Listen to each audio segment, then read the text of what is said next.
66쪽에 보면 이제 선생님이 설명을 해줄게. 우리가 허원에서 1단원을 배웠잖아. 1단원은 허원을 들어가기 전에 물질을 소개하고, 그러니까 우리가 주변에 물질을 이용하는 거 이런 거 써줬고, 내가 제외 이제 까칠한 것이거든. 그 다음에 그들의 계산.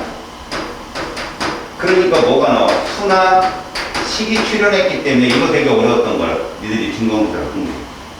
그 다음에 이들의 농도 계산. 여기까지가 1단원이었다면, 자, 2단원부터는 스토리텔링이야. 2단원은 오로지 얘만 배워. 원자만 배워, 원자. 알았지? 원자를 구성하는 입자들의 특징. 그 다음에 원자의 모형을 설명하는 이론. 마지막에 원자들의 주기율 표시에 반복되는 성질, 주기성.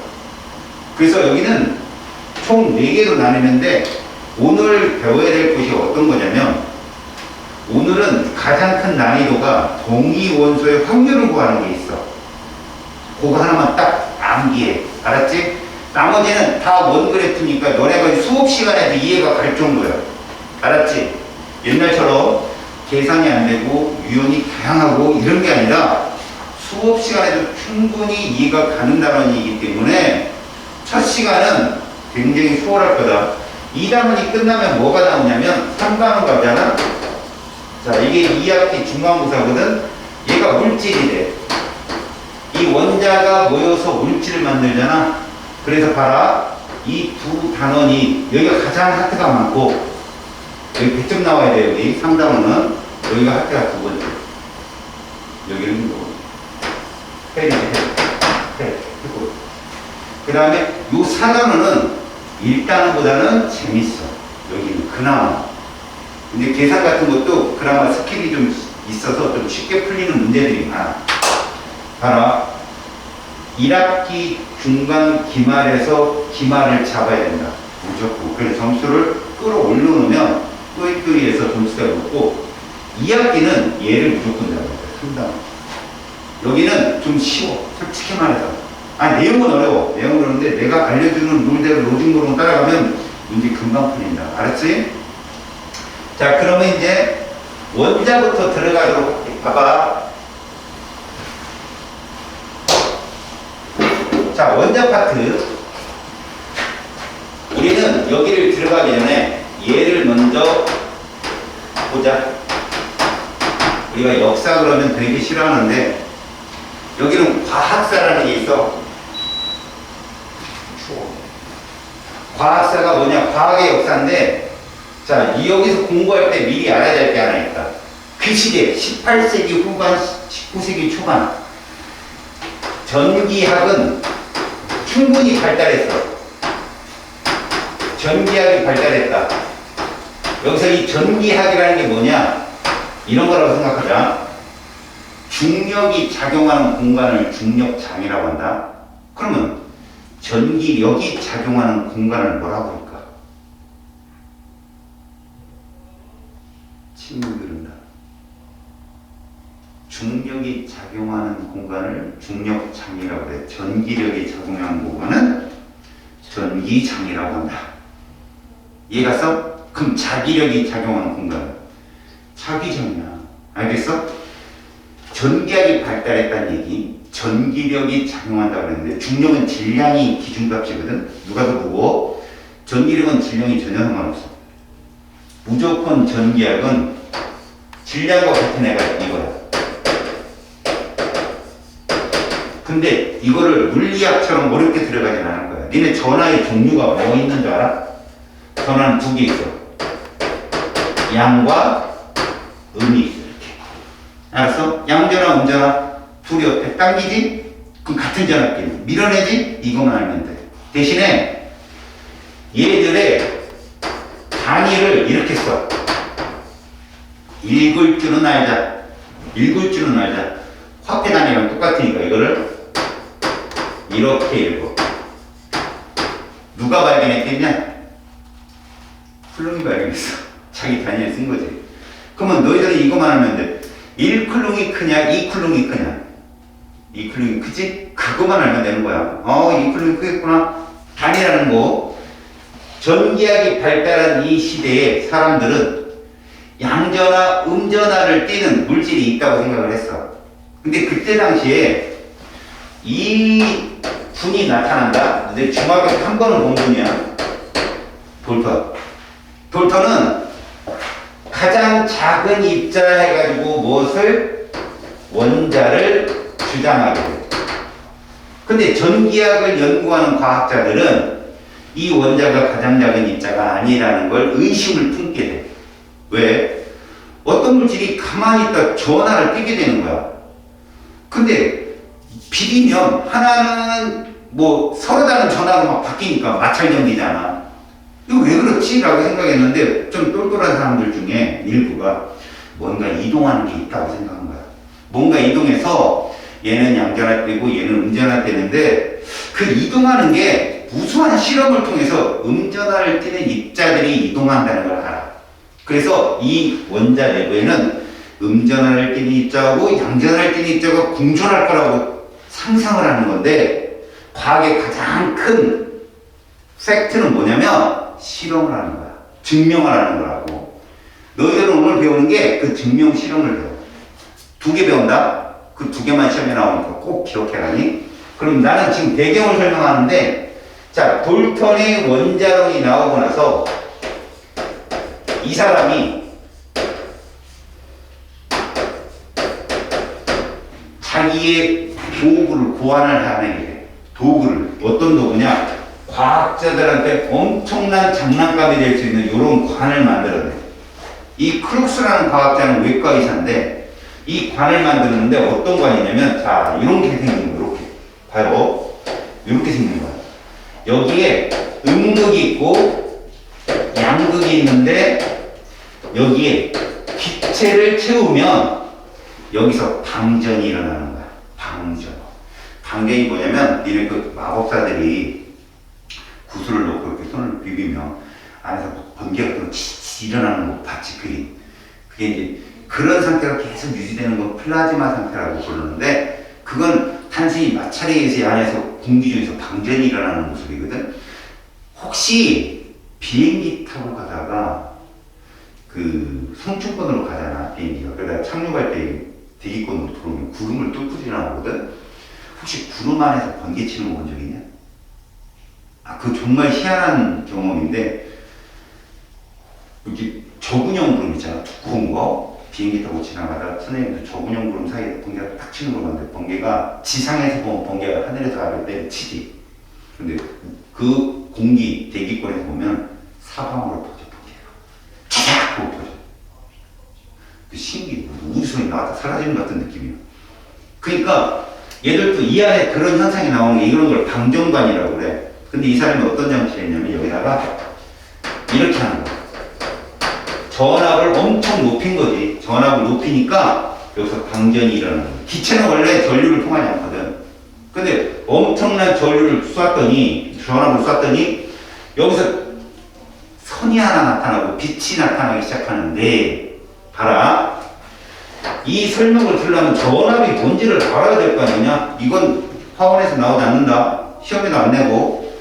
전압을 중학교 때 V라고 배워. 전압을 V. 단위를 뭐라고 읽냐면 볼트라고 읽는 거다. 단위는 볼트. 근데 이게 숨은 뜻이 있어. 이 뜻이야. 이게 에너지 단위거든. 줄. 그리고 요거야. 자, 해석을 한다. 분모부터 해석하는 거야. 항상 모든 단위는. 알았어? 밀도도 우리 그랬잖아. 그램 퍼 밀리리터. 1ml 몇 그램. 마찬가지야. 1쿨룸당 몇 줄의 일을 할 수 있느냐는 뜻이야. 저기 전압. 우리 가정 전압 몇 볼트인지 아냐? 우리 집안의 전압. 맞았어. 뿔뿔하네. 220볼트야. 220볼트. 무슨 뜻이냐? 1쿨룸당 220줄의 일을 할 수 있는 능력치를 갖는 전류가 흐른다는 얘기야. 전력량이 이렇게 센 거야. 근데 외국은 얼마인 줄 아냐? 그래, 110이야. 우리나라가 훨씬 더 성능이 좋은 전기 제품을 쓸 수 있는 거야. 알았지? 그러면 전압을 높인다는 건 무슨 말이라고? 일정량의 전화량이 지나가는 그 에너지가 세지는 거야, 점점. 세지면 여기서 얘가 나와. 빛이 나와. 빛이 나와서 이 공기 중에서 방전을 일으켜. 이러면서. 크룩스라는 과학자가 저걸 딱 발견해서 전기는 뭔가의 흐름이다라는 것을 사람들한테 언지를 해줘. 방전의 실험을 통해서. 그래서 번개가 전류라는 걸 알게 되거든. 그런데 이걸 가지고 과학자들이 막 실험하는데 요 분이 나타나. 이거부터 교과 내용이다. 자, 골드슈타인. 너희들 교재에는 이 사람이 뒷장에 넘어가서 나타나. 그래서 학생들 중엔 골드슈타인이 마치 좀 후에 실험을 한 거라고 착각하는 친구들이 있는데 골드슈타인의 그 옆에 가로치고 연도를 한번 읽어봐봐. 톰슨 실험보다 앞에. 그러니까 골드슈타인이라는 사람은 이 크룩스관에다가 이거를 해. 봐봐. 여기다가 이렇게 금속판을 넣고 음극을 걸어준 다음에 자, 여기 양극이 있겠지. 여기다가 소량의 수소기체를 채워. 수소기체를 이 안에 채운다. 그리고 빛을 빵 쏴. 여기 전압을 높이니까 여기 빛이 나가거든. 이 에너지가, 빛 에너지가 수소라는 물질을 분해할 거라고 생각을 한 거야. 그리고 그 빛은 계속해서 가서 얘를 무너뜨릴 거라고 생각한 거야. 왜? 골드슈타인 자체가 원자가 가장 작은 입자가 아니라고 생각한 사람이거든. 저 안에는 플러스 마이너스 입자가 있을 거라고 생각을 한 거지. 근데 여기서 재미난 현상이 나타나. 엄청난 빛이 발생하거든. 이 빛이 이렇게 막 빛이 나와요. 이렇게 빛이. 붉은 빛이 막 나오는데 그 와중에 이러한 선이 하나 나타나. 빛이. 이거 무슨 극으로 가고 있냐 지금? 음극으로 가고 있지? 저거 무슨 전화 떴을까?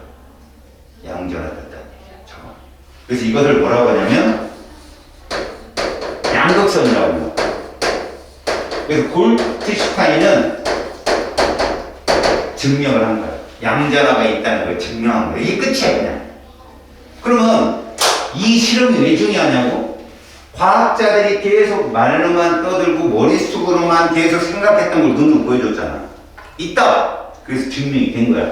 아, 원자보다 더 작은 입자가 있을 수 있겠다라고 생각을 한 거지. 그러면 돌턴의 원자론에 이 안에는 플러스 전하를 띤 입자가 있을 거다 생각했으면 전기학이 충분히 발달했으니까 원자는 전기적으로 중성이거든. 근데 플러스 전하가 있어? 그럼 무슨 전하도 똑같이 있을 거다? 마이너스 전하도 있을 거라고 과학자들은 생각만 했어. 왜? 증명을 할 수 있는 방법이 없었거든, 그 당시. 자, 이때 이분이 등장합니다. 자, 톰슨은 1940년대까지 산 사람이야. 근데 아빠 톰슨이 있고 아들 톰슨이 있다. 아빠 톰슨 얘기야, 지금 이게. 알아서 1800년대 후반부터 1900년 초까지 이 톰슨은 뉴턴 제자야. 톰슨이 그때 당시에 뭐 때문에 이 실험을 하게 되냐면, 자, 여기에 뭐라고 되어 있냐면, 음극선 실험이라고 되어 있다니?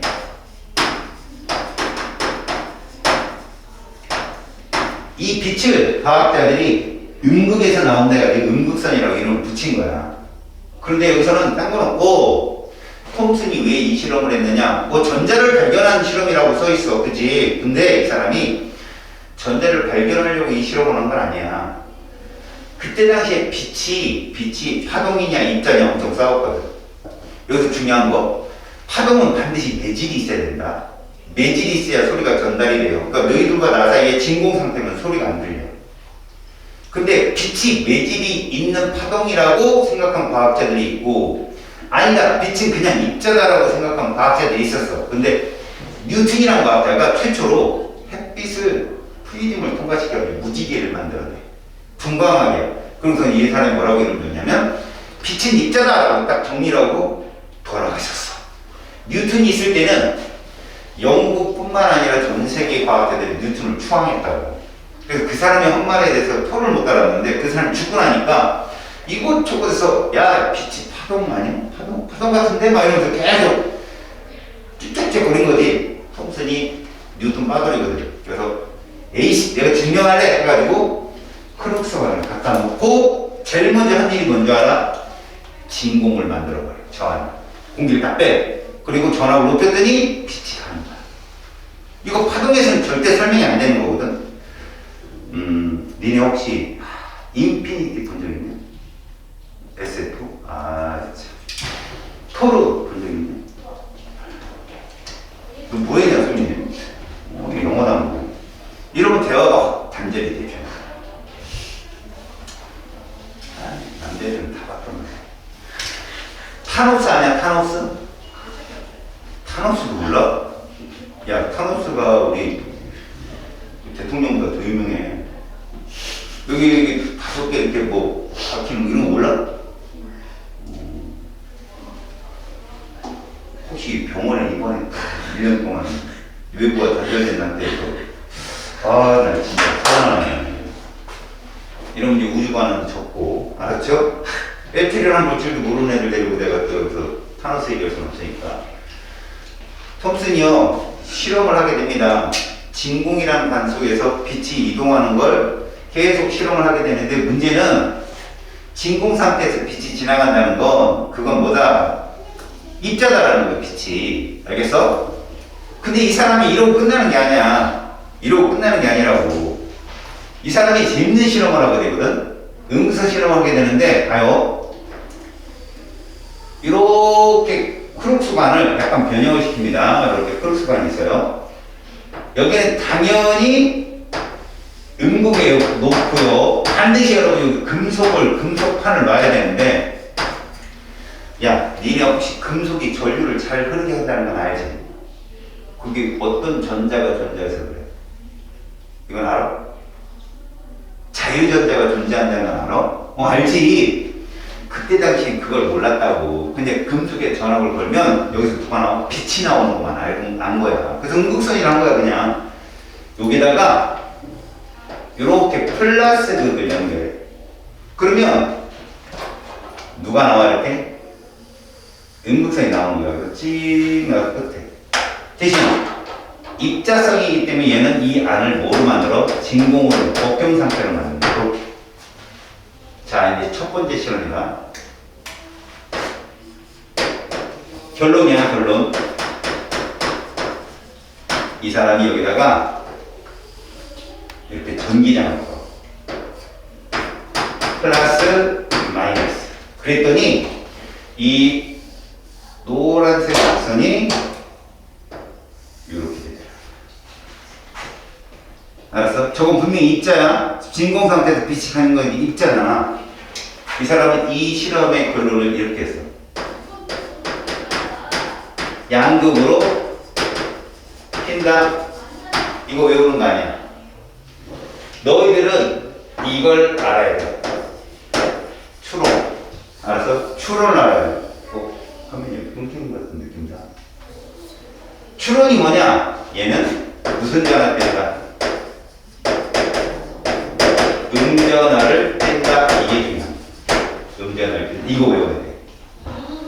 이 실험이 나오면 이 음극선은 무슨 전화를 뺀다? 음전화를 띈다라는 거야. 딴 거 하나도 몰라도 돼. 저 실험. 학교 선생님께서 이 실험 말고 N극, S극이라는 자기장을 걸어주는 실험도 할 수 있어.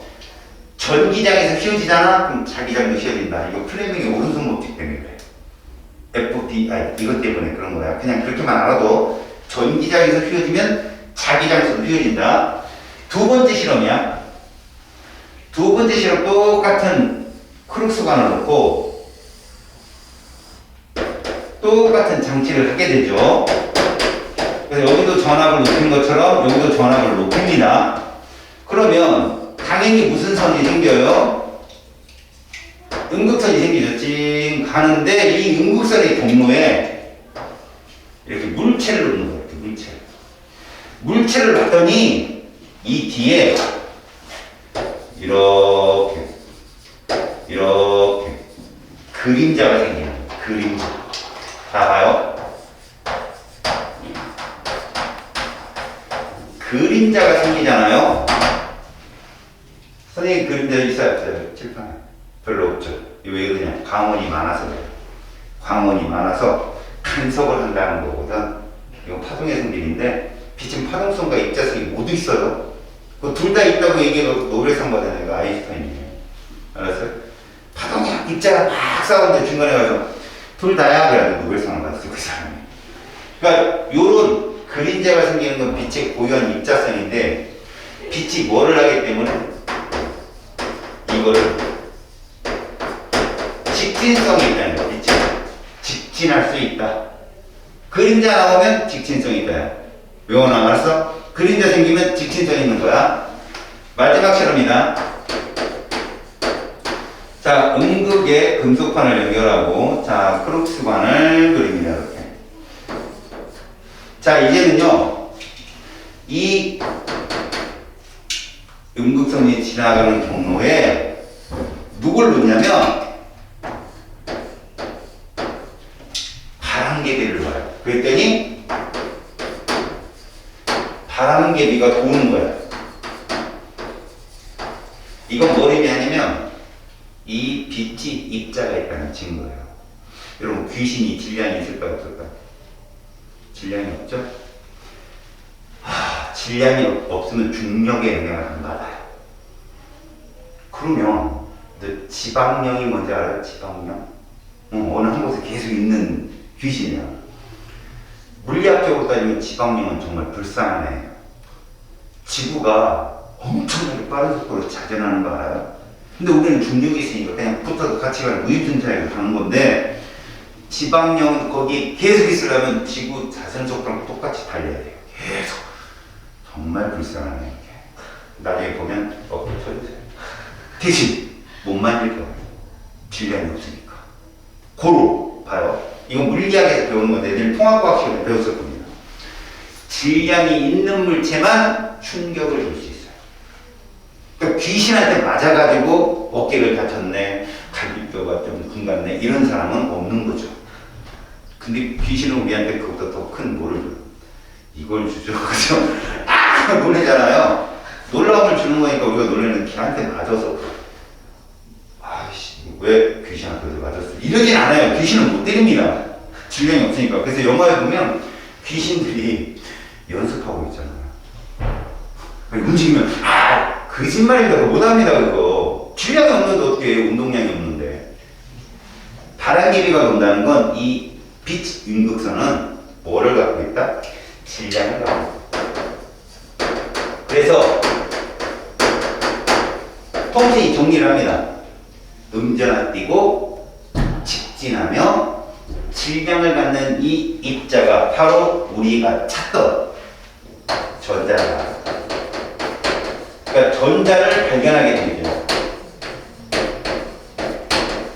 이 이름을 지은 거예요. 전자.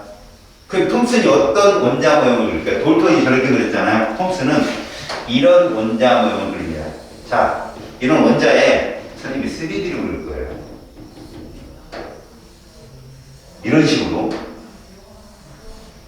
식으로 누가 음전할 땐 입자가 군데군데 박혀 있을 거라고 본 거예요. 근데 여기 이 사람은 골트슈타인의 발견에 배려심을 보이죠. 전자가 4개 있으면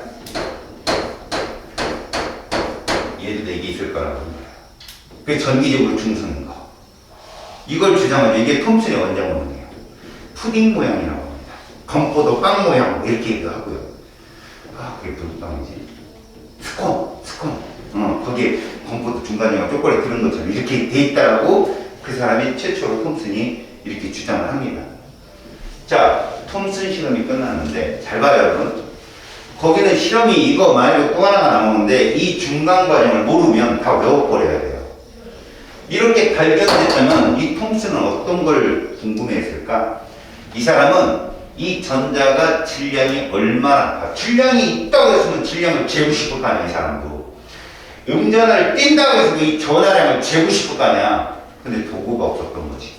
도구가 없으니까 질량과 음전화의 비만 구할 수 있었어 이 사람. 질량 대 전하량이 몇 대 몇이다 라는 것만 구했어. 근데 그걸 밀리컨이라는 사람이 전기장을 걸어주고 여기다 스프레이 있지, 기름으로 칙 뿌리면 얘가 뭐 기름 떨어지겠지, 중력이 세니까.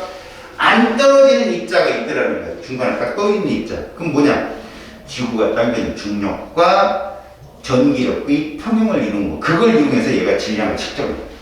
귀신 같은 애지. 현재의 값보다 6% 5초밖에 안 나와. 근데 재보니까 충격적인 사실이야. 전체 원자의 질량에 비해서 터무니없이 작은 거야. 이때부터 과학자들이 이제 머릿속에서 보는 거야. 그래? 아니, 원자라는 커다란 질량 속에 전자의 질량이 정말 미비하다고? 그래서 사람들이 생각한 게 바로 태양계야. 태양계는 전체 질량의 99.9%를 차지하는 게 누구야? 태양계에서. 이거 모르면 바보다. 정확히지? 태양계 내에서 전체 질량의 99.9%를 차지하는 애가 누구지? 당연히 태양이죠. 그래서 과학자들은 얘가 질량이 그렇게 작다면 이 플러스 전하를 띤 애가 질량이 대부분을 차지할 거라고 생각한 거고, 그렇다면 얘가 중심부에 모여있고 전자가 그 주위를 도는 거 아닐까라고 상상을 한 거야. 근데 여기서 딱 부딪히는 게 뭐니? 야, 플러스 입자들끼리 서로 당기냐 미냐. 그런데 모여있어. 야, 남자애들이 어깨동무 그리고 손잡고 다니는 거 본 적 있어? 여학생들은 충분히 있어요. 그죠? 팔짱도 끼고 가고 그러는데 남학생이 손잡고 간다 그러면 아마 남자 학교에서는 2단 연생에 날려올 거예요. 그런 남자애들이 모여서 껴안고 있어요. 이게 상상이나 갑니까? 그럼 과학자들이 그런 거예요. 플라스틱끼리 뭉쳐있을 수가 없는데? 그런데도 전자들의 모형을 구형할 때는 태양계 모형밖에 없는 거야. 그러다가 봐요. 톰슨의 제자가 바로 러더버드예요. 지금부터 나오는 다 관계가 있어요. 스승과 제자. 쫙 체질도 제자고. 알았어? 러더버드라는 사람이 헬륨의 질량을 재기 시작해. 알았어? 그리고 수소의 질량을 재기 시작합니다. 원래 헬륨하고 그 다음 또 다른 원자들의 원자량을 재는데 신기한 게 있는 거야. 플러스 전하를 띠는 입자의 그 커지는 값보다 질량이 2배 값으로 커지는 거야, 이상하게. 이건 뭘 의미하냐면 플러스 전하를 띤 입자도 있지만 그거와 질량이 비슷한 또 다른 입자도 있을 거라고 생각한 거고, 그게 이제 중성자인 거야, 그게. 근데 요것만 생각한 거지. 증명은 못하는 거야. 이 재밌는 게 너희 노벨상을 줘. 노벨상은 이론을 발표하잖아. 절대 상을 안 줘. 그게 증명되면 노벨상을 줘. 알았어? 그래서 69년도에 어떤 이론 발표한 사람은 2018년에 노벨상 받았잖아. 그리고 1년 있다 죽었어요. 야, 그 정도로 오랜 시간 동안 있다가 거의 이러고 받고 들어가셨어요. 근데 이따 나오는 과학자 중에는요, 정말 니들이 보면 눈물을 훔칠 수 있는 과학자가 있습니다. 알았어요? 물론 얘들 제자예요. 또 일단 이 과학자들이 어디까지 생각을 했죠? 이 플러스 입자에 대한 궁금증이 생긴 거고요. 이 플러스 입자가 어떻게 존재하는지를 알고 싶었던 건데 뭐가 없어요? 도구가 없었죠. 근데 하늘에서 천사가 내려옵니다. 그게 퀴리 부인이에요. 퀴리 부인이 뭐 하신 분이죠? 부동산 투기하신 분이에요? 아니죠. 방사선을 발견한 사람이죠. 아도네스. 그죠? 그때 당시 방사선은요, 과학자들한테 크록스반 다음으로 좋은 장난감이었던 거야. 생각해봐. 그냥 냅둬도 방사선이 나와. 그냥 냅둬도 성이 나온다니까, 에너지가. 근데 이게 딸린 거지. 방사선에 인지가 없었던 거야. 실제로 방사능 물질이 자연계에 많다는 걸 알고, 퀴리 부인은 인위적인 물질에서 방사선의 종류를 끄집어낸 사람은 유명한 거야. 근데 이 자연계에는 동위원소들이 방사능이 가진 물질이 많았거든. 실제로 막 땅속을 파다가 어떤 돌멩이가 열이 나는 거야. 그 저널지에 보면 손을 갖다 대는데 3도 화상을 입었다는 얘기도 있어. 그럼 위험하냐 위험하지 않냐? 위험하지. 그런데 그때 당시에 글쓰기 좋아하는 귀족들이 있잖아. 소설가들. 얘네들이 하늘이 주신 돌멩이다 해갖고 귀하게 여겨. 일부 저기 귀족들은 그걸 깎아서 물에 타서 마셔. 장수한다. 이래갖고 처먹고. 그때 당시 죽은 사람들 보면 2만 배가 넘어요. 방사능 수치가.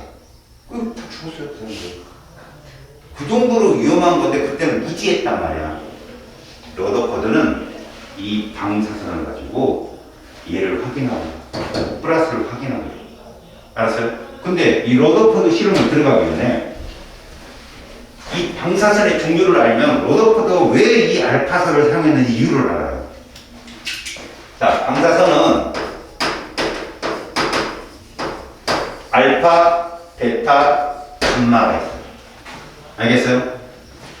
알파선이 있고 베타선이 있고 감마선이 있는데 이 방사선이 사람에게 영향을 주는 비정거리라는 게 있어요. 어느 정도 될까요?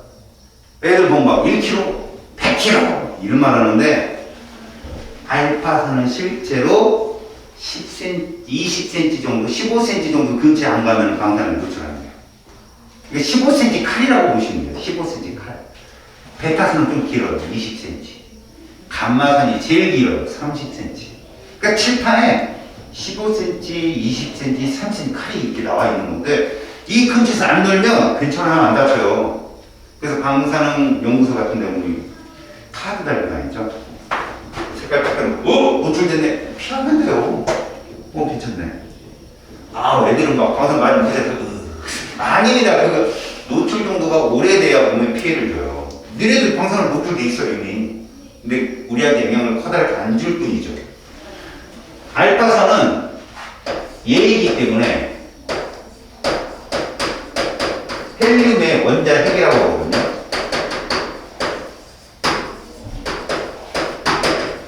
이건 핵 융합을 배우면 알아요. 대신에 이렇게 알았어요. 얘는 양자가 떴잖아요. 보니까. 그죠? 그 다음에 질량이 되게 커요. 4짜리 정도 되거든요. 이게 질량수인데 굉장히 큽니다. 여러분. 이 전자 질량이 굉장히 미비하다고 했죠. 이 러더퍼드가 얘를 이용한 이유가 이거예요. 여러분들이 만약에 지금 일어나서 이렇게 방문을 열고 나가는데 걸어 나갈 때 아무것도 없나요? 아무것도 없는 곳을 걸어가고 있나요? 누가 있어요? 잘 보세요. 보여요? 안 보여요. 제가 상상을 제가 머리가 여기까지 가요. 여자. 이 얼굴에 여기서 씌우지 마세요. 이쁜 여자인데 머리가 여기까지 가요. 그럼 내가 이래요. 씩 하면 머리카락이 어떻게 해요? 찰랑하죠. 왜 그럴까요? 공기 때문에. 공기가 있다니까요, 우리 주변에. 근데 너 걸어가는데 왜? 공기 때문에 힘들어 죽겠네. 못 가고, 공기 때문에 걸어 못 가고 그러는 않잖아요. 무슨 말이냐? 알파 입자는 질량이 매우 크니까 얘 선을 쏘잖아요. 그러면 전자는 얘의 경로에 영향을 못 줘요. 슉슉 지나간다고 알파선이. 그래서 얘를 사용하게 되는데 얘는 전자입니다. 전자. 그래서 음전화 떴어요. 음전화.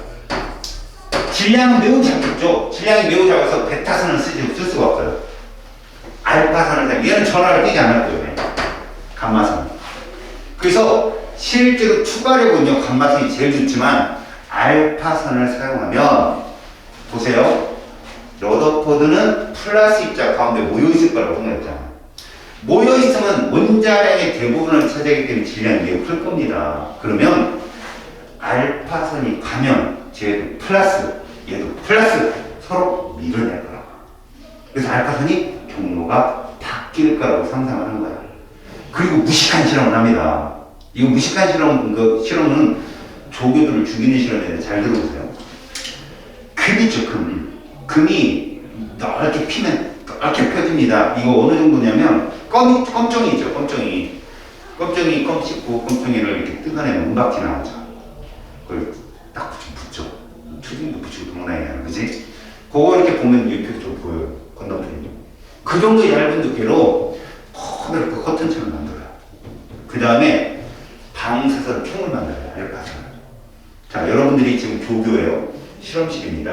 요 사이에 이런 금으로 만든 박이 있는 거죠. 금박. 그리고 여기다가 검초기를 딱 놔요. 그리고 쏩니다. 띵, 띵. 그러면 생각을 해보세요. 알파선 정도, 방사선 정도면 다 통과해요.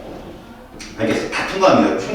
그러니까 여러분 20cm 되는 칼을 빛의 속도로 쏜다고 생각해보세요. 띵띵 쏘면요 다 통과해요 그냥. 근데 러더포드가 시킨 거지. 근데 러더포드라는 과학자가 실험이 이거 하나밖에 없냐고 실험이 7, 8개를 동시에 진행하거든. 각 랩실에 조교들을 막 집어넣고 실험 결과만 받아보는 거야 이 사람은. 그러니까 조교 그 유명한 과학자 밑에서 이렇게 좀 실험을 했어요. 뭐 약간 그렇지 스펙도 올라가고 그럴 거 아니야. 그러니까 시킨 대로 하는 거지. 띵띵 계속 쏘는 거야. 근데 걔들도 조교야. 배운 게 있단 말이지. 야, 씨, 알파선 정도면 종이는 약간 못 들어요. 종이는 못 들었는데 웬만한 거 다 뚫고 지나가거든. 야, 그 금박 하나 못 뚫겠어? 근데 어때? 교수가 시켰으니까 하는 거야.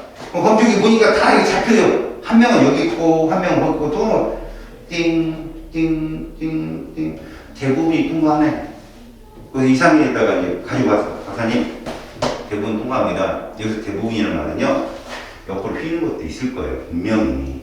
왜? 공기가 있고, 금박이 있으니까 막 휘어지는 것도 있을 거라고. 대부분 통과합니다. 알았어. 그리고 이번에는 그 방산 검출기를 여기다 갖다 놔하고, 이제 쏘는 사람, 방산총 쏘는 사람 옆에다 돌아. 이거 뭐 있냐면, 검출기를 여기다 놓는 게 아니라, 저기다 놓으래. 그럼 맞고 튀어나가는 게 있는지 불안한 게 있거든. 애들 속으로 비웃어. 그런 게 어딨어. 이건 뭐냐면 걔들 얘기가 이거야. 종이를 놓고 여기서 총을 쏘잖아? 그러면 다 통과야 아니야? 다 통과하지. 근데 튀어나가는 총알이 있는지 확인하는 거거든. 아 이걸 왜? 그러면서 놓은 거지. 근데 띵 하고 하나 잡히는 거야. 뭐지 이게? 왜 이래? 그리고 조금 있다가 몇 시간을 또 띵 하고 또 하나 가야 돼. 그래서 러더보다는 달려. 박사님, 검출했습니다. 러더보다는 그럴 줄 알았다는 거지. 이 사람은 직관이 뛰어난 사람이었던 거야. 자, 이 얘기에 대한 팩트가 시험에 나와요. 그리고 여기서 이제 이거는 야사인데 생각을 해보세요. 여러분이 방사선총을 쏘고 있는데 옆에 검출기에 띵 잡혀. 소름이 안 돋아? 그럼 나도 맞았다는 얘기예요. 뭐요? 헤어져. 나도 맞았다는 얘기라고, 방사선을. 근데 그때 당시엔 방사선에 대한 두려움이 없었다고. 아, 그냥 따뜻해. 이러고서 솔직했어. 그런 정도였거든. 그 세포 분열할 때는 작살나죠. 암세포 다 나오죠. 그때는 그냥 없었으면 그 실험을 할 수 있었다. 그럼 러더퍼드 실험에 대해서 결론을 2개만 내고 추론을 외우면 앞에 실험이 다 끝나. 자, 봐봐. 러더퍼드는 누구 이용했어? 알파산을 이용했어. 그래서 러더퍼드의 알파 입자 산란 실험이야. 실험 자체가. 그럼 그 실험에 대한 결론을 한번 내볼게. 자, 여기에 이렇게 방사선 총이 있어. 방사선 총. 얘가 띡 쏘는 거지. 그리고 여기에 누가 있냐면 금박이 있는 거야. 금박. 금속박. 금을 얇게 핀 거지. 그리고선 여기다 뭐를 넣느냐? 이렇게. 형광 스크린을 놔요. 이 금박을 좀 앞으로 넣자. 이 정도 넣어야겠다. 얘가 띵 하고 통과하는 거야. 그러면 대부분 방사선이 다 통과를 해요. 근데 그 중에 일부가 이렇게 휘거나 튀어나오는 게 있다. 일부가. 잡아요. 얘를 A, 얘를 B라 할게요. 얘를 넓게 펴요. 형광 스크린을 넓게 펴봅시다. A, B로 펴보면 이렇게 가운데 대부분이 다 찍힐 거야. 결론. 이 실험의 결론. 1. 대부분의 알파 입자가 통과한다 이거예요. 자, 그러면 추론. 우리가 본 거예요. 추론. 원자 내부는 빈 공간이다. 이 말을 이렇게 듣자고. 니네 우리 책상도 다 없고 니네하고 나 우리 단둘이 서 있어. 나 우리 사이에 아무도 없네 이렇게 얘기하잖아. 응? 근데 좀 더 현실적인 아이는 선생님 아무도 없긴요. 공기가 있잖아. 이럴 수도 있어. 근데 우리끼리 말하잖아. 아무도 없다고 하잖아. 왜? 왔다 갔다 할 수 있으니까. 우리 사이에 벽이 있다든지 이런 건 아니라는 거지. 그러니까 전자가 있긴 있지만 알파 입자가 지나가는데 방해를 안 줄 정도로 빈 공간이라는 얘기야.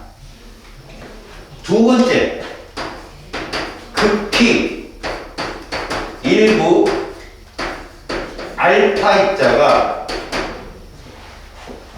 휘어지거나 튀어나온다. 이렇게 설명해. 그러니까 이런 게 있다는 거지. 극히 일부가. 이렇게. 자, 그렇다면 이 내용은 뭔가? 원자 내부에는 극히 일부니까 부피는 매우 작고 질량은 알파 입자를 튀어낼 정도니까 매우 큰 입자가 존재한다. 이렇게 설명하는 거예요. 이렇게. 이 입자를 뭐라고 해서 이 사람이 바로 핵이라고 하는 거예요. 원자 핵. 원자의 핵이다. 이 사람은 플러스 입자, 질량을 대본을 차지한 플러스 가운데 모여있고 거기에는 플러스 입자 말고 또 다른 걔들을 잡을 수 있는 핵력을 발휘할 수 있는 또 다른 입자도 있을 거라고 상상을 한 거지. 여튼 러더포드의 알파 입자 살란 실험은 원자 핵을 발견한 거야. 이걸로 책임 끝이야. 이 두 개만 남으셔. 그런데 생각을 해봐. 이 사람이 이걸로 끝냈을까? 원자 핵의 부분적인 부피하고 원자 핵으로부터 최초의 전자가 어느 정도 있는지까지 밝혔어. 근데 이 사람이 영원히 못 밝힌 게 하나 있다. 전자들의 규칙성이 어떻게 도는지를 몰랐던 거야. 그걸 밝힌 애가 이제 나중에 배우지 이제 보어라는 사람이거든. 근데 그 사람도 이론으로 밝혔어. 지금 러더포드는 원자 모형을 이렇게 정리를 하죠. 자, 그 전에 돌턴이나 톰슨에 없었던 점이 생겼어. 점이 누구야? 그리고 그 주위를 누가 둬? 이렇게 전자가 돈다는 거죠. 전자. 이런 식으로. 그래서 이게 러더포드 원자 모형이에요. 그림 잘 나왔잖아요. 알겠냐? 돌턴, 톰슨, 러더포드야. 이 제자들이야, 순서대로. 이 캐번디시라고 영국의 실험실 거기서 계속 일어나는 일들이야. 자, 그럼 이런 식으로 생각하자. 핵이 과연 어느 부피나 될까? 월드컵 경기장 가본 사람? 거기도 안 가봤어? 수민아? 집에서 방금 나 전화 한번 해볼까 엄마한테? 우리 수민이 이제는 속박을 풀어줘야 되지 않느냐고. 네가 가본 것 중에 제일 큰 데가 어디야? 너네 집이야? 학교 운동장. 니네 학교 운동장 6배 정도 되는 게 월드컵 경기장. 근데 그 센터포드에 모래가 있어. 모래를 많게 부셔. 그럼 가루지. 가루 입자 하나의 크기가 원자 핵이야. 월드컵 경기장만한 게 원자 크기. 빈 공간이라고. 거기 누가 띄워놓아? 전자가 띄워놓고 있다니까? 그럼 이런 질문 하겠지? 선생님, 그럼 빈 공간이면 우리 물질은 원자가 이루어졌는데 우리 이거 다 빈 공간이니까 근데 우리는 왜 통과를 못해요? 왜 통과 못해요? 왜? 자, 원자 내부에는 양전할 때는 양성자와 전자 사이에 전기장이 존재하지. 어떤 물질의 고유 전기장은 다른 물질의 고유 전기장에 그걸 침입을 못해. 알았어? 그러니까 이런 거랑 같다. 달하고 지구가 평형을 이루는 도는 이유와 똑같아. 중력장이 있는데 겹치지 않잖아, 서로. 이게 균형이 깨져버리면 달은 딸려들어. 지구 충돌해버린단 말이야. 알겠어? 그러니까 전기장이 빈 공간이지만 절대 다른 전기장이 침범을 못해요. 자, 여기 중요한 거. 만에 하나 월드컵 경기장으로 지구만한 크기로 확대하면 그 원자핵은 얼마나 많을까? 바로 탁구공 크기만. 지구가 원자라면 탁구공 크기만 한다고. 그래서 니네가 가장 작은 수소 겨울철에 보면 햇빛 비친 먼지 하나 떠다니지 이렇게. 그만한 크기로 수소 원자핵을 끄집어낼 수만 있다면 세상에 어떤 걸로도 그걸 못 들어. 굉장히 무거워서. 알았어? 대부분의 질량을 차지한다는 걸 정하래요. 여기서 하나. 니네 플러스 전하를 띈 입자를 플러스 전하를 띠는 걸 양극선을 발견한 사람하고 골드슈타인이었지. 얘도 플러스 전하를 띈 입자를 발견했지. 자, 러더포드는 그 입자를 이름을 붙여. 양성자라고. 알았냐? 그런데 골드슈타인은 뭐야? 그 양성자를 발견한 애잖아. 그래서 책마다 이 말 때문에 헷갈려서 애들이 질문이 제일 많이 와. 정확하게 말해줄게. 양극선은 양성자의 흐름이었던 거야. 그러니까 엄밀히 말하면 양성자를 발견한 사람은 골드슈타인이 맞아. 근데 양성자라는 이름을 붙이고 양성자의 위치를 규명한 사람이 러더포드야. 알았지? 그렇게 딱 규정을 하자니? 알겠니? 그래서 러더포드 실험까지 해가지고 우리는 전자, 양성자까지 봤어. 자, 이때 러더포드도 알았어. 헬륨하고 질량이 2배수 되는 뭐 예를 들어서 리튬이나 아니면 베릴륨 이쪽으로 가서 동위원소들을 비교해봤더니 질량이 2배수로 큰데 양전하도 2배수로 커. 근데 그 값이 딱 절반이 되는 거야. 절반이 없어. 그럼 이거 원자핵 내부에 전하를 띄지 않는 다른 입자가 있는 건데? 라고 고민을 하던 찰나에 역시 러더포드의 지혜자인 체드윅이라는 애가 있어.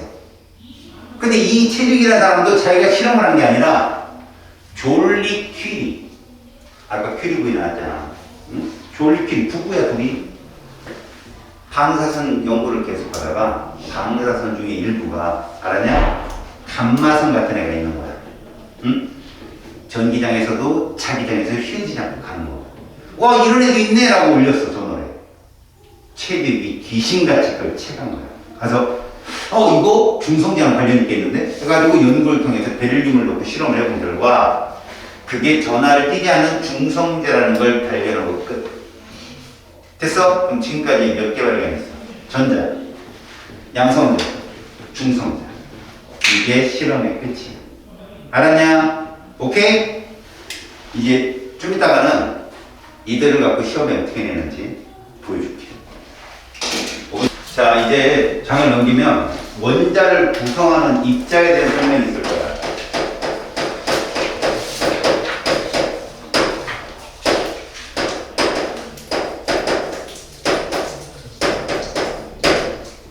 자, 원자 모형은 우리가 그냥 러더포드까지 본다면 중심에 핵이 있고 주위에 이렇게 전자가 돈다는 식의 해석이에요.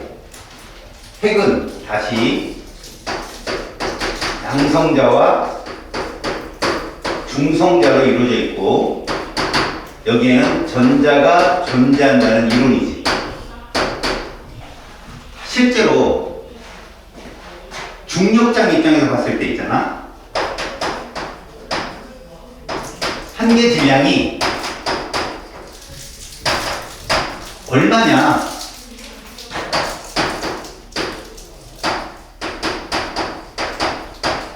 이래 질량이. 우와, 엄청 작은 거 같지? 그 부피에 비해서는 엄청나게 큰 거죠. 중성자는 얼마인가 봤다?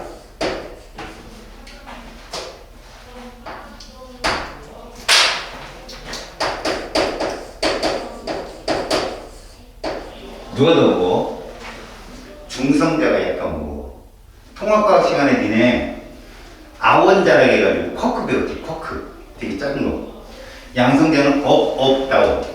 중성자는 업, 다운이라고 배웠으면 결국 업 쿼크, 다운 쿼크 중에 다운 쿼크가 더 무겁다는 결론이거든. 저게 전자가 얼마냐면 요래 엄청나게 작은 거예요, 이거. 알았어? 그래서 우리는 얘를 상대값을 이렇게 정하잖아요. 가짜지, 가짜. 1, 얘는 이거기 때문에 이렇게 생각하면 돼. 무시한다. 봐라, 이 말이 무슨 말이냐면 우리는 원소 기호로 봐요. 이걸 원소 기호라고 한다면 아래에 쓰는 이 아래 첨자를 원자 번호라고 할 거예요. 위에 쓰는 이 숫자를 질량수라고 하는데 왜 질량수라는 말을 쓰느냐? 자, 봐요. 양성자 한 개의 질량을 2라고 했으니까 질량수인 거예요. 그냥 한 개 있으면 한 1이야. 중요한 건 우리가 앞에서 배운 걸 좀 써먹어야 될 거 아니냐. 얘가 얘로 가는데 얘를 곱하면 된다고. 아보가드로 6.02 곱하기 10의 3승 곱하면 저게 나와요. 알았니? 질량수라는 건 그래서 양성자 수에다가 중성자 수를 합하면 이게 질량수가 되니까 n-z는 중성자 수가 될 수 있는 거야. 이렇게. 자, 과학자들은 봐라. 원자 번호가 과연 무엇으로 결정되느냐? 뒤에 밝혀져. 뒤에서 한번 또 나온다.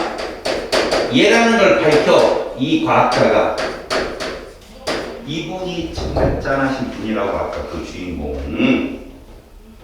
러더퍼드 제자야. 이분은 X선으로 양성자 수를 밝혀내. 근데 노벨상이 확정이 됐어. 노벨상 시상식 일주일 전에 돌아가셔. 근데 어디서 돌아가신 줄 알아? 그때가 1차 세계대전이 터졌을 때였어. 공군 조종사로 출전을 했다가 그 전쟁터에서 사망을 해. 노벨상은 당사자가 죽잖아. 대리 수상이 안 돼. 그래서 업적이 딴 사람 업적으로 또 가서 그 사람을 노벨상을 시상을 해. 그 전쟁터에 누구도 같이 참전했는지 알아? 이 사람 하나? 생텍쥐베리라고? 아, 모른다. 이 무식한. 니네 책 중에 어린 왕자라는 책 알아? 그거 지은 사람이야. 뭐 보아뱀을 코끼리를 삼킨 보아뱀 있잖아. 그 생텍쥐베리는 2차 세계대전 참전을 해. 근데 거기서 살아. 그래서 이제 종전이 됐잖아. 그래서 화물 비행기를 운행하다가 1947년인가 8년에 그만두고 어린 왕자 책을 쓰게 된 거야. 그때. 알았어? 불쌍한 사람. 이 사람이 양성자 수가 있으면 그 안에 단순히 전자수가 있는데 전기적으로 중성해야 되잖아. 요 것이 같다는 거를 밝히지. 옛날 사람들도 알았어, 저거. 근데 원자 번호가 양성자 수라는 건 몰랐지. 헤어져. 그렇게 남자친구한테 연락 오고.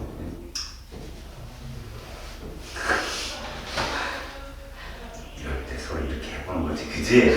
나 연락 오면 여자친구한테 온 거 아니야. 서로 이렇게 가는 거지, 뭘. 자, 이제 봐봐라. 여기에서 요것도 나온다. 이거는 전기장 쪽으로 설명한 거야. 요거는 중력장 얘기고 여긴 전기장 쪽인데 전기장 쪽에서는 질량이 상관없다고 했잖아. 얘는 이거다.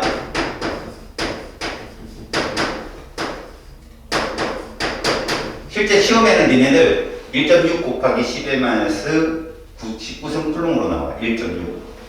얘는 없어. 중성자니까. 이렇게 돼.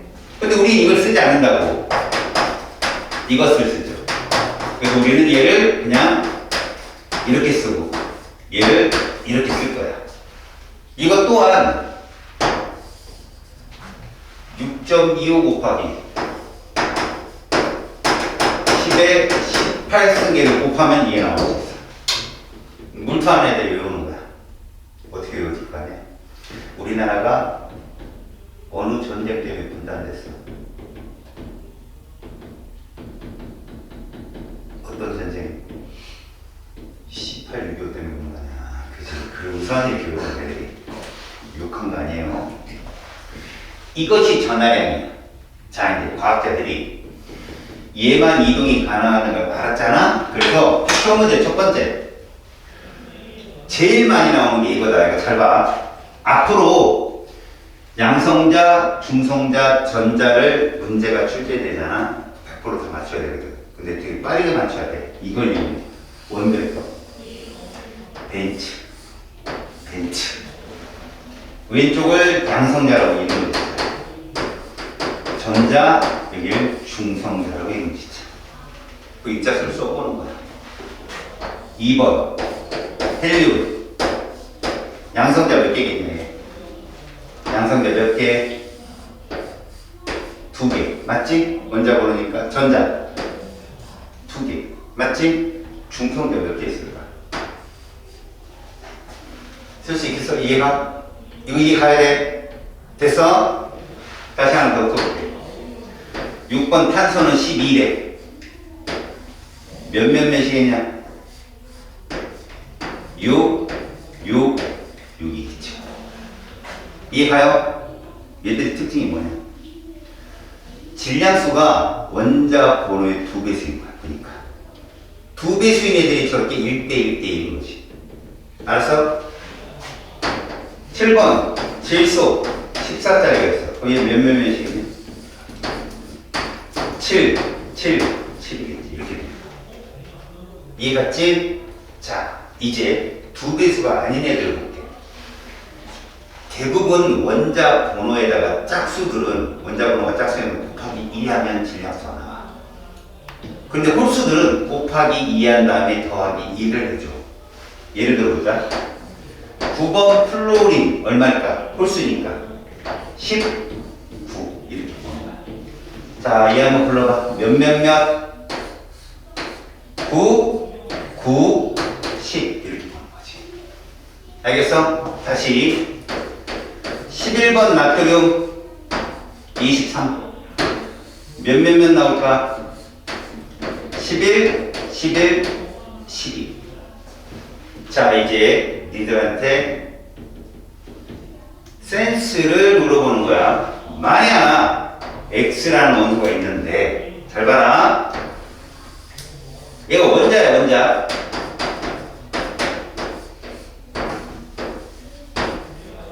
이렇게 있어. 질문.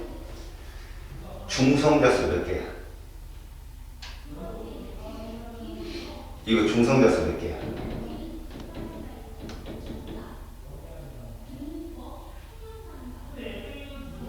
편집되잖아. 야, 원자라면 저건 반드시 성립돼야 된다. A는 양성자라면 전자라는 거지. 똑같아, 둘이. 그럼 다른 하나가 누구란 얘기야?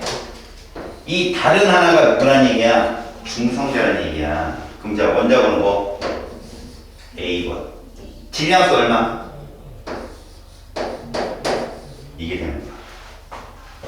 이해 갔어, 이거 지금? 이해 갔어? 서로 다른 하나가 중성자일 수밖에 없는 거라고. 근데 이게 이렇게 되면 니네들 봐봐.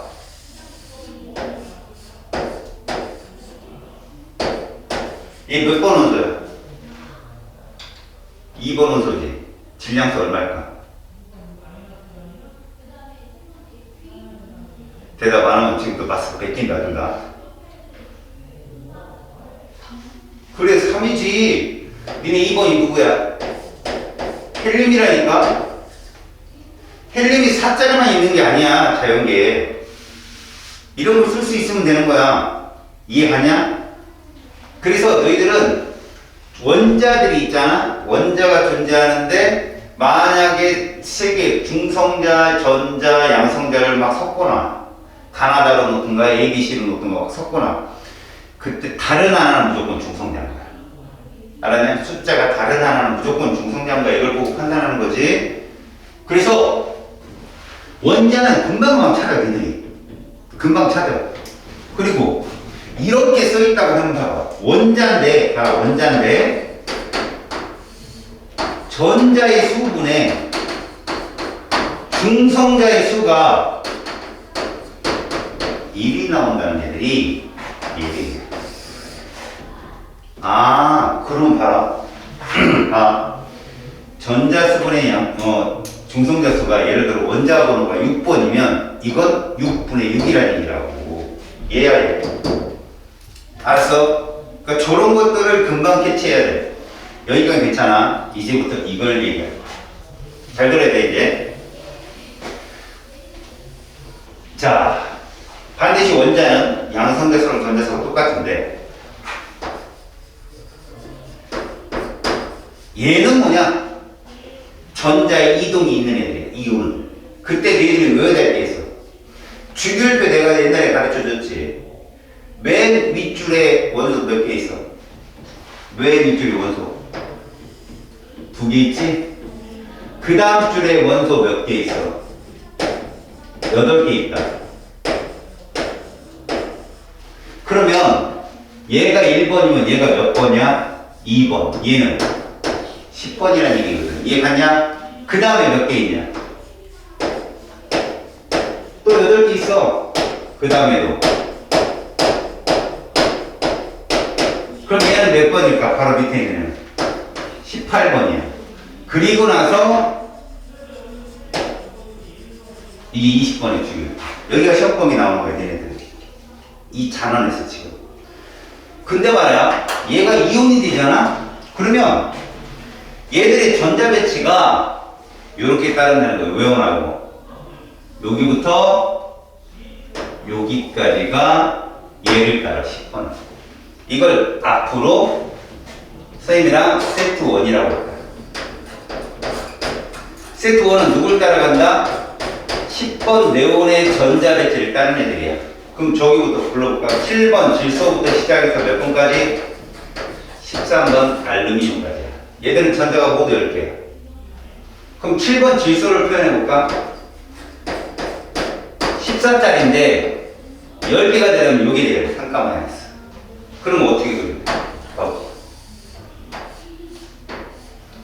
7, 10, 7이 돼. 전자가 10개야. 이해 갔냐? 자, 8번 산소 그려볼게. 16짜리. 얘는 2가 마이너스야 돼. 10개가 되려면 전자가. 이해 갔어? 그럼 얘는 얼마 나올 거야? 8, 10, 8이 나오게 되는 거죠. 알았어? 자, 9번 플로린을 보여줘. 마이너스니까. 9, 10, 12. 알았어? 이온일 때는 다른 하나가 누구다라고 규정을 하면 안 돼. 이온일 때는 잘 들어. 제일 먼저 얘부터 찾아. 10부터 찾으라고. 세트 1은 다 10을 따라가니까. 그 다음에 두 번째 볼 게 뭐냐면, 봐.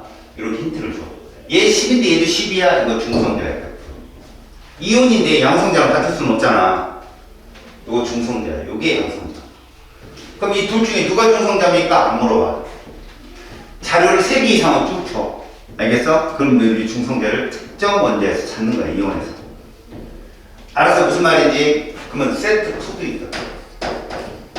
세트 2는 누구냐? 얘들이야. 얘는 누구 따라갈까요, 얘는? 18번 아르곤을 따라가는 애들이야. 얘의 전자 배치. 아직까지 얘가 나온 적은 없어. 숫자가 크니까 금방 알아. 15번 인부터 시작해서 어디까지? 20번 칼슘까지. 그래서 20번 칼슘을 예를 든다면 얘는 40이거든. 이렇게 되는 거야. 이 값 받았어. 그럼 우리가 어떻게 써야 돼? 봐봐라. 이렇게. 20, 18, 20 이렇게 써요. 이해 갔어요? 여기서 누가 중요하다고? 이게 중요한 거야. 10하고 18이 중요한 거라고. 이해 갔지? 그러면 이거 한번 불러야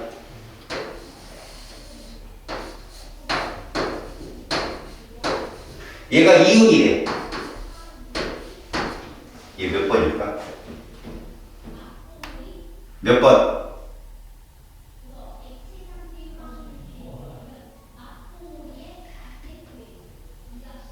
봐라. 이게 B잖아. 그러면 얘가 2죽인가? 혹은 3죽인가? 세트 1인가 해서 얘를 10으로만 바꿔. 5를 곱해야 되잖아. 그럼 이거 15번이고 얘도 15번이야. 이러면 플러스 1가가 안 되잖아. 그럼 얘는 얘를 따르내라고 해. 2번 헬륨을 따르라. 그럼 얘는 뭐가 돼? 3번이 되고 질량수는 6이 되는 거지. 이게 전자라니까 얘는. 특히 이런 게 나올 수 있어 내신에서. 저것만 열심히 쓰는 게 나왔으니까. 알았니? 2, 10, 18 조심하라. 알겠어? 그러니까 이렇게 찾아내는 것이 이윤이야. 여기까지. 됐냐? 자, 이제 봐. 이제 요거 갖고 시험에 나오는 게 뭐냐? 누구? 이거 가지고. 자, 요거 잘 봐. 양성자 수가 선생님이 원자 번호라고 했어. 근데 양성자 하나가 이거야. 됐어? 플러스 1.6 곱하기 10의 만 10승분이라고. 그럼 봐라. 1번 수소는 이거야. 10번 네온은 얼마일까?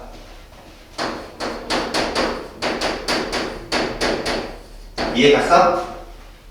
됐어? 10배 곱하면 되잖아. 자, 20번은 얼마일까? 얘지? 이렇게 알고 있는 거야, 기본적으로. 자, 이제 봐봐. 11번 얼마야, 이게? 그러면 얘를 바꿔. 뭘로? 이거로. 그리고 여기다 넣어야 돼. 얼마냐? 얼마?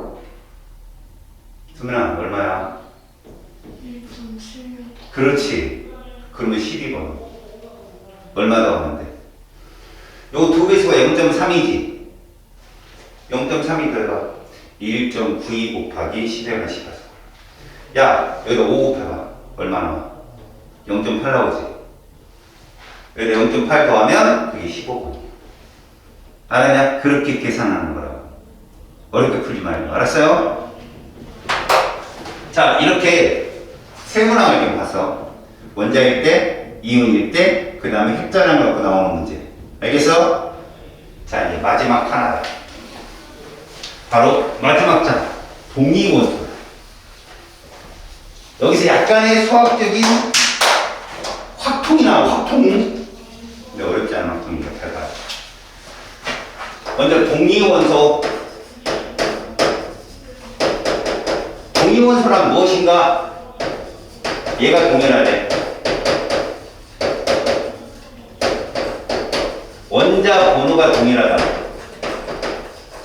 그러나 뭐가 다르냐? 두 번째, 얘가 다른 거야. 질량수가 다르다. 이런 애가 동위원소야. 자, 이거 같은 말을 하자. 원자 번호는 모듈리 아저씨가 양성자라고 했잖아. 그럼 뭐가 동일하다? 양성자 수가 동일하다. 그럼 중성 원자니까 양성자 수는 뭐가 같아야 돼? 양성자 수가 같으면 전자의 수가 동일하다. 혹시 니네 이거 아나? 야, 화학이 뭐야 학문이라 했어? 아, 이거 모르는구나. 외워. 앞으로 내가 화학이 뭐야 학문이야? 그럼 너희들은 전자라고만 얘기하면 돼. 다시, 화학이 뭐야 학문이야? 전자. 전자수가 동일하다는 뜻은 그래서 화학적 성질이 동일한 거야.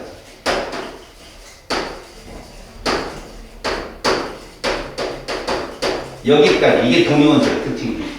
그러면 질량수가 다르다는 건 뭐가 다르다는 얘기지? 중성자 수가 다른 거야.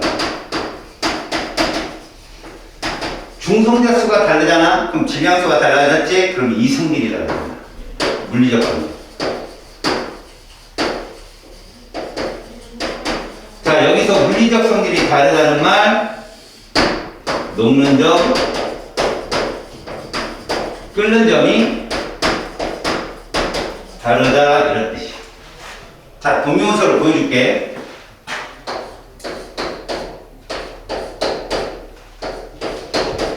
이 세 원소는 모두 1번이다. 그런데 얘는 1이고, 2고, 3. 자, 원그래프를 그려볼게. 얘는 이거다. 뭐가 없냐? 중성자가 없는 거야. 알았어? 그럼 가운데 있는 애는 어떻게 그려야 되냐? 원자번호의 2배수니까 얘는 1대 1대 1인 거야. 그 다음 마지막에 있는 수소는 이게 되겠지. 중성자 수만 다른 거라고. 0, 1, 2로. 얘를 우리가 수소라고 부르고 얘를 중수소라고 불러. 얘를 삼중수소라고 부른다. 얘를 테트륨이라고 쓰고 얘를 디테륨이라고 쓰고 얘를 보통 수소라고 한다면 결국 D2O, H2O 화학적 성질이 같아. 근데 얘는 분자량이 18이야. 얘는 20이야. 끓는 점이 상당히 높아. D2O를 뭐라고 부르는 줄 알아? 중수라고 불러. 중수. 이게 바닷물 속에 많거든? 이게 원자력 발전소 냉각제로 써요. 그러니까 원자력 발전은 다 어디가에 있어? 바닷가에 있는 거야. 바닷물 속에서 정제해서 써야 되니까. 알겠지? 그럼 이제 질문. 경우수야. 얘를 가지고 이 물질을 만들 거야. 야, 분자는 몇 종류 나오겠냐? 계산해봐. 분자는 몇 종류 나올까?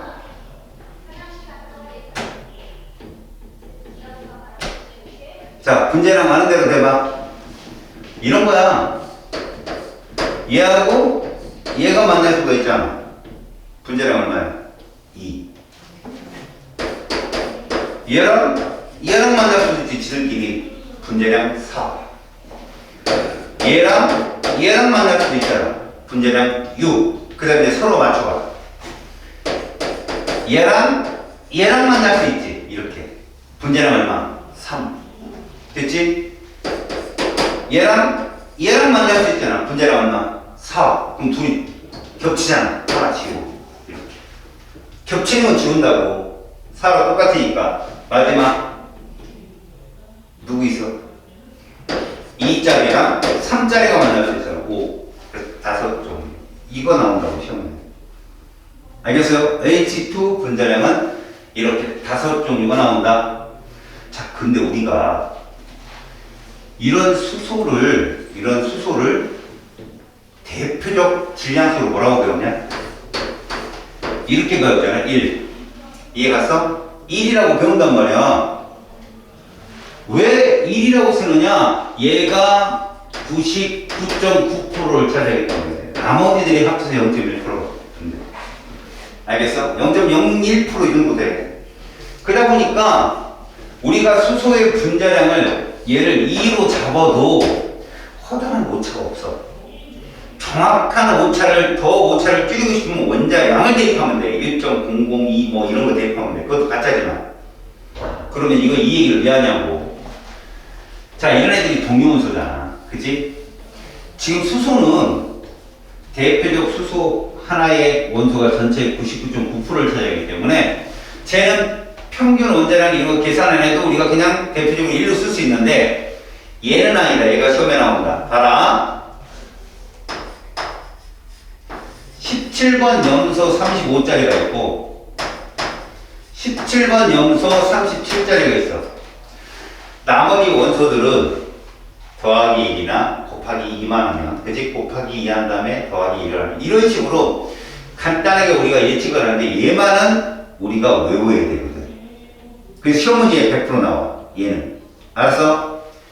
얘가 자연의 75%야. 얘가 25%. 그래서 얘를 무시를 못해. 자, 선생님 물어볼게요. 얘를 가지고 염소기체를 만들 거야. CL2. 분자는 몇 종류 되겠냐? 일단 70짜리 뜰 수 있지. 72짜리 뜰 수 있지. 74짜리도 뜰 수 있어. 이해 갔어? 자, 우리가 만에 하나 화학식에서 얘랑 만나서 이렇게 되는 화학 반응식을 완성할 때, 그지? 얘를 이걸로 넣을지, 이걸로 넣을지, 이걸로 넣을지, 뭐가 염소기체의 분자량인지 모른단 말이야. 예를 들어서 얘를 썼더니 얘고, 얘인 줄 알고 썼더니 얘고, 얘인 줄 알고 썼더니 얘고, 이럴 수 있단 말이야. 자연계에 존재하는 애들이. 우리가 정확히 알지 못하니까. 그럼 오차가 발생한단 말이야. 실험에. 오차가. 이걸 정확히 오차를 0으로 만들어보자가 아니라 오차를 줄여보자라고 한 게 평균 원자량. 자, 봐봐. 얘를 쓰면 평균 원자량을 쓰게 되면 그나마 오차가 줄지 않겠느냐. 그래서 이렇게 쓴다. 자기 서술형 있는 학교 쓴다. 서술형 있는 학교 없지. 그럼 다행이야. 이걸 서술형 있는 학교는 이렇게 외워야 돼. 35짜리가 전체 100 중에 75를 차지하고 37짜리가 전체 100 중에 25를 차지해서 얘는 이 값을 씁니다 라고 써야 정답이야. 물론 나는 평범을 싫어해. 3대 1. 그래서 이렇게 써도 상관은 없어요. 근데 어느 학교는 이걸 틀렸다고 하는 학교도 있었어요. 이걸 틀렸다. 자료가 안 나온다. 부끄럽죠. 그런데 우리가 했던 모의고사 이용을 풀 때는 어떻게 푸냐? 내분법으로 풉니다. 이렇게 보세요. 얘하고 얘 차이가 얼마예요, 지금? 2 차이죠. 그러면 이렇게 하세요. 35가 있고요. 37이 있는 거죠. 자, 이 사이를 총 4등분합니다. 4등분. 보세요. 4등분 하면 이 가운데가 얼마예요? 36이 되는 거죠. 자, 누가 많아? 35짜리가 많죠? 그럼 평균은 35에 가까운 곳에서 형성됩니다. 알겠어요? 그래서 봐요. 세 칸. 3대 1 요지점. 35.5 이렇게 차요. 알았어요? 저렇게 푼다고. 평균 원자량. 이해가니? 자, 그 다음 봐요. CL2가 70짜리. CL가 70짜리가 나올 확률은 어떻게 될까요? 얘는 35짜리 CL과 35짜리 CL이 만난 거니까 전체 확률을 계산해 보세요. 얘가 4분의 3입니다. 아시겠어요? 얘도 4분의 3이고요. 그래서 얼마 나와요? 이게 얘가 나올 확률이에요. 16분의 9. 다시 35짜리하고 누구 만나면 37짜리가 만날 수 있잖아요. 그럼 얘는 얼마일까요? 4분의 3 곱하기 4분의 1이니까 얼마예요? 16분의 3인데 자, 확률을 구할 때 위치가 있잖아요. 위치가 이 아이가 먼저 나올 수도 있거든요. 그 다음 35짜리가 뒤에 나올 수 있고 그래서 얘도 계산을 해줍니다. 더해요. 16분의 6 이렇게. 알았어? 얘가 얼마 나온다고? 16분의 6 나와요. 자, 마지막 37짜리 CL과 30짜리 CL 4분의 1 곱하기 4분의 1이니까 얘는 얼마죠? 자, 이래서 보세요. 전체 확률은 9대 6대 1인 거예요. 근데 여기서 재밌는 거야. 동위원소가 두 종류니까 분자량이 몇 종류가 떴어? 세 종류가 떴지. 그럼 동위원소는 두 종류밖에 없다는 거고 작고 큰 놈밖에 없다는 얘기야. 작고 큰 놈. 그러면 분자량이 제일 작은 놈을 2로 나누면 걔의 원자량이 나와. 35짜리. 제일 큰 놈을 2로 나누면 걔의 원자량이 나와. 알겠냐? 수민이 여기 안 봐? 마스크 벗긴다. 굉장히 부끄러운 일이에요. 그죠? 모자를 다 벗겨놔. 모자 이게 씨. 나 썸택 수고한다 그럼 막 서프는 자한테 자고 있어. 집중해.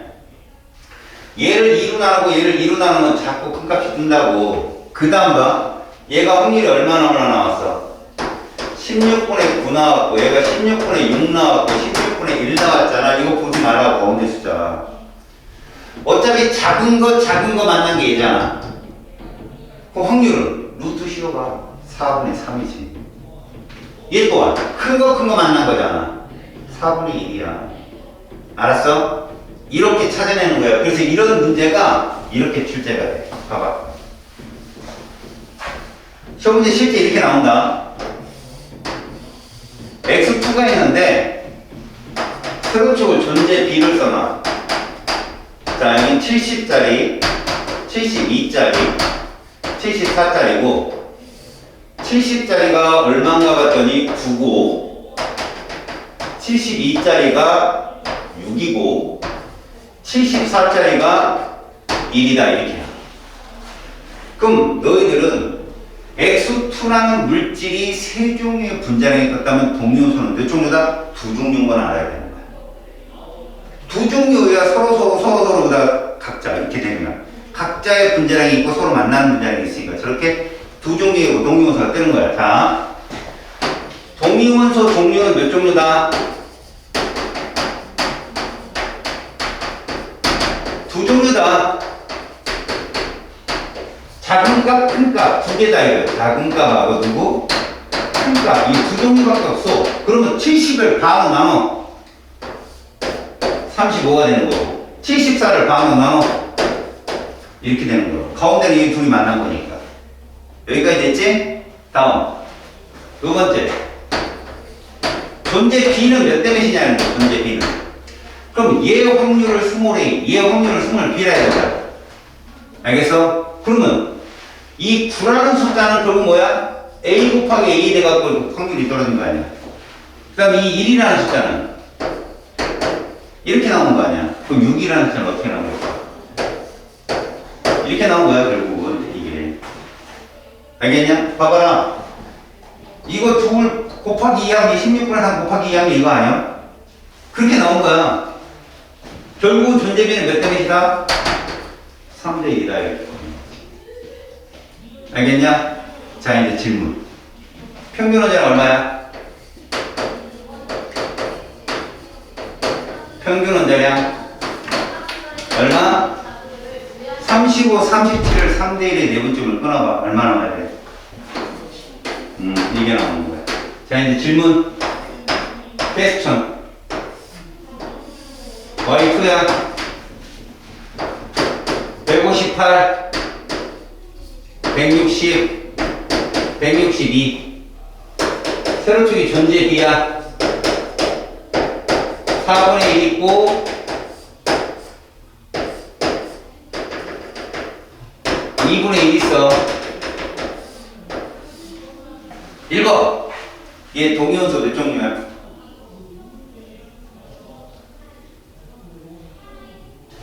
두 종류지. 몇몇? 얼마짜리 얼마짜리? 얼마? 7? 얼마? 150? 아니죠. 이거 Y2예요. Y2. Y 하나는 얼마냐고. 아까 70짜리가 35라고 적었잖아. 35, 35에서 70 아니야. 그럼 158은 몇 자리가 만난 거야? 70.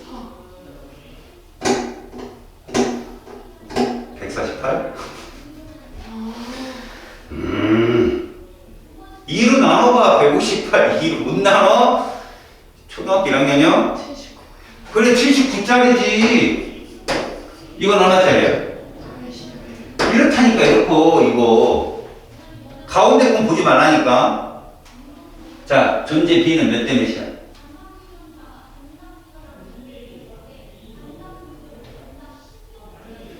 얘를 이렇게 놔봐. 그럼 이게 뭐고? A 제곱일 거 아니야, 여러분. A. 또한 B 제곱일 거 아니야. 몇 대 몇이냐? A 제곱이 4분의 1이면 A는 얼마요? 얘도 몇 대 몇이야? 이거라고 1대 1. 이해 갔냐 이거? 이해 갔어? 평균 원자는 얼마야 그럼? 79하고 81 평균.